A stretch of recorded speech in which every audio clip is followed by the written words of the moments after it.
সারা দেশে গত ২৪ ঘন্টায় হামে আক্রান্ত হয়ে এবং হামের উপসর্গ নিয়ে মোট ১০ জনের মৃত্যু হয়েছে। তাদের মধ্যে একজনের মৃত্যু নিশ্চিতভাবে হামজনিত বলে জানা গেছে। বাকি ৯ জনের মৃত্যু হয়েছে হামের উপসর্গে। রোববার বিকেলে স্বাস্থ্য অধিদপ্তরের স্বাস্থ্য জরুরি অপারেশন কেন্দ্র ও নিয়ন্ত্রণ কক্ষ থেকে এ তথ্য জানানো হয়। স্বাস্থ্য অধিদপ্তরের তথ্য অনুযায়ী গত ১৫ই মার্চ থেকে এ পর্যন্ত হামে মোট ৫০ জনের মৃত্যু নিশ্চিত হয়েছে।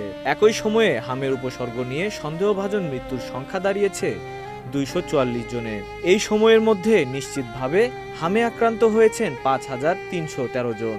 সন্দেহভাজন আক্রান্তদের সংখ্যা ৪০,৪৯১ জন।